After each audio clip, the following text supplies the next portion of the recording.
like the industry over the last couple of years has come to a place where they're looking for leaders of what is right, not followers of what is wrong. It's like living at a lower frequency where they're like, I win, you lose. Yeah. And I was like, no, there's a game we can play called win-win.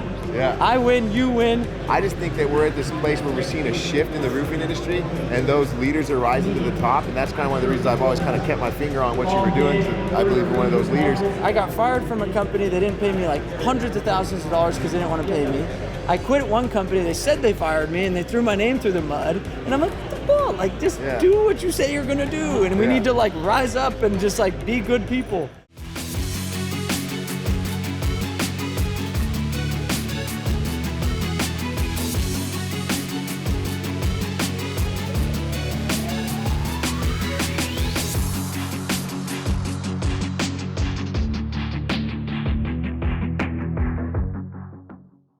What's like one thing that you're really passionate about right now?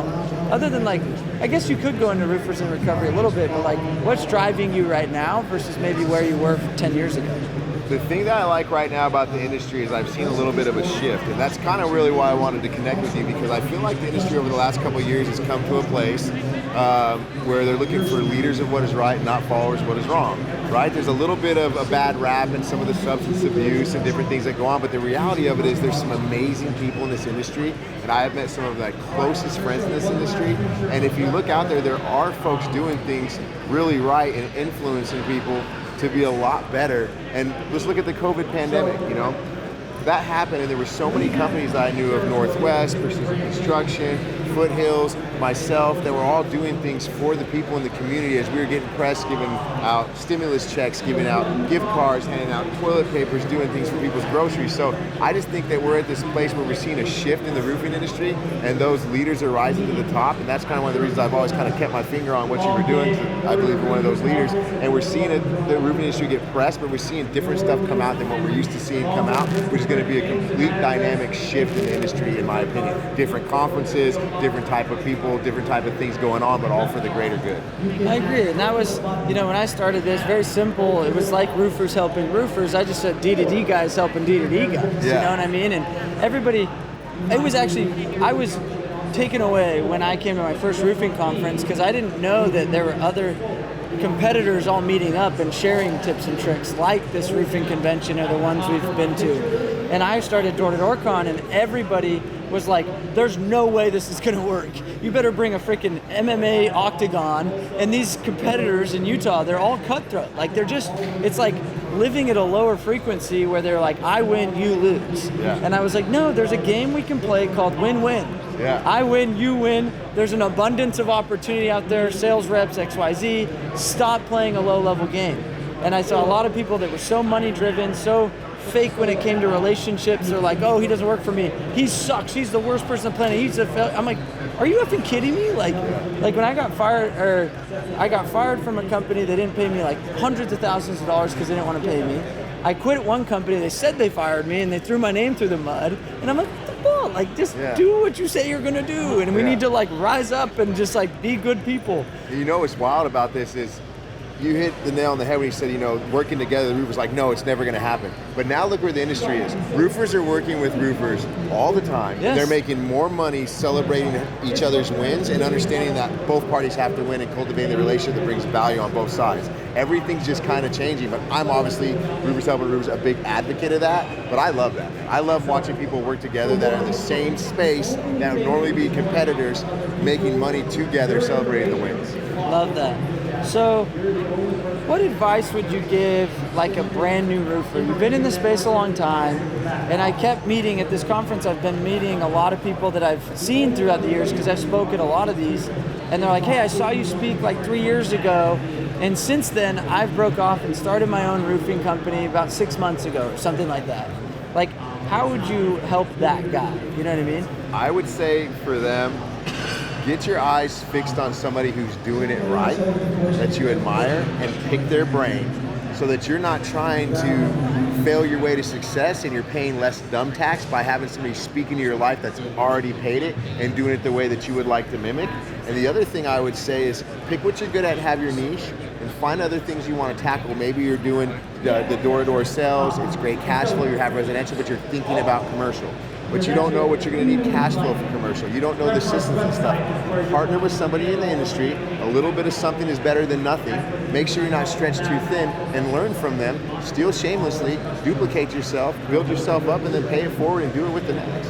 I love that. And so many people let the ego get in the way. You know what I mean? And it's like the ego's the enemy. It's one of my favorite books by Ryan Halliday, and it's like, when I watch these business owners hold on to their, well, this is how it's done, and this is how I'm going to do it, and I'm too afraid to spend money on investment and coaching and training and mentorship, like, you know, the humility of being able to go to somebody and say, I respect and honor what you've built, and that is amazing. Is there anything you can do of value back to me? And then if that person's like, I value my time too much to sit here and just pour into you, be like, can I compensate you, partner with you? What value can I reciprocate? Yeah. Because a lot of times people in those situations are like too cheap to say, oh, they should just freely give and I'm like deserving of just, and it's like, no, like sometimes it costs money. Sometimes it costs like finding ways to reciprocate value in another way. But like being willing to stay in the humble spot and like you said, kind of extract this, like, to avoid the dumb tax. I love that, is powerful. And you know what's crazy about it is they get so caught up on the monetary for that moment. Oh, if I pay for this coaching, if I pay for D2D, if I pay for consulting roofers, helping roofers, whatever I pay for, well, I could have done it on my own. Well, you could have, but you would have paid a lot more in the end trying to find out what works than just getting catapulted right into it and doing a couple deals and it paid for itself. I went through this twice. Yeah. And so I brought on a new CRM, Salesforce, probably a year and a half ago. So I switched CRMs and I hire a guy for like 60 grand a year that had some background in Salesforce development. Because I was like, well, I don't want to pay $200 an hour to these Salesforce gurus to like go build this thing. So he did it. And then he ended up not being productive, and I fired him because I didn't oversee him. I was like, that sucks. So then I hire another guy. He was like, yeah, I know Salesforce. I'm like, oh, okay. Like, he was kind of doing two jobs. He worked for my company in a different department. So then he was kind of helping out with Salesforce. And then he rebuilt it kind of, and it like got 75% done, and it just like wasn't getting anywhere. I was like, it still doesn't give me what I'm looking for. I want this, this, this, and this. And I was so clear. And he's like, yeah, I'm trying, and this and that. And I eventually fired the guy. Recently, I had these Salesforce consultants come in and pitch me like, hey, let's go build out your thing. And they were $200-something an hour. And I was like, hell no. I was like, wait a minute. Am I practicing what I'm preaching? Damn it. These guys are the experts in Salesforce. That's all they do. And I was like shooting myself in the freaking foot. And I was like, okay. They map out the project. They said it's going to take me this many hours. It's going to be 17 grand. And I was like, had I just paid the damn 17 grand up front, I wouldn't have paid a year and a half of salaries to these dumbasses. And you know what I mean? I was like, it cost me way more than 17 grand, but I was trying to cut corners of having my full time, my own in-house, you know what I mean? Thinking I can do it. And I'm like, You got to experience the dumb tax. Dumb tax. Did it. Yeah. Right there. Right there. Great. So, what about like, what's your 2 cents? Because door knocking right now you don't do a ton of, but in your own world, what is your form of door knocking? So in my world, my form of door knocking right now is strategic networking. Yes. Because it's getting in front of the customer right then and there. So how am I doing? For example, I do quite a bit of multifamily or apartment complex roofing that everybody wants to get into. And they're thinking they can use CoStar, they can use Romney and the other different things, and I'm not saying that you can't. What I've learned with multifamily is you have to get to the megaphone or the decision maker, right? Well, it's not the leasing office. It's really not the property management company. It's usually the syndicate investor who owns the property management company as well as all the properties. So how do I get to them? I find the events they're doing. I sponsor them. I stay consistent with the sponsorship, but I never miss anything. I'm always there with the different investors. Example, last week we were at the Old Capitol Conference at the Ranger Stadium, Globe Life Field in Texas. There was 500 owners of apartment complexes. We were a platinum sponsor, and I just got to mingle with all of them. So I was knocking on everybody's door when I was walking up and shaking their hand. I don't think there's anything better than getting yourself in the room with the decision maker. So then there's people listening, right? They're like, well, how do I do that? I don't have the luxury of knowing all those people yet. Before I knew those people, it's almost like recovery. I got a sponsor, but a business sponsor. I got somebody that could get me in the room with those people because I couldn't get myself there, and then I catapulted my way up through it once I got myself there. People fail to realize that every opportunity that you're seeking and you're like, I want that lies behind some kind of door. And I love what Ed Milet said yesterday. He's like, you're one client, one relationship, one door away from a life-changing life.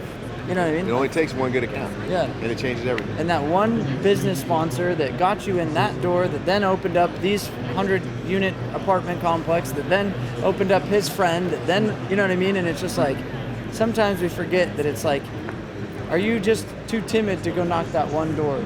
Are you too afraid? Is your anxiety, is your, I don't know, your fear just stopping you from saying, what's the worst that could happen? That business mentor, that one deal, that one relationship's like, not interested. You're like, cool. I can now say, at least I knocked. Like,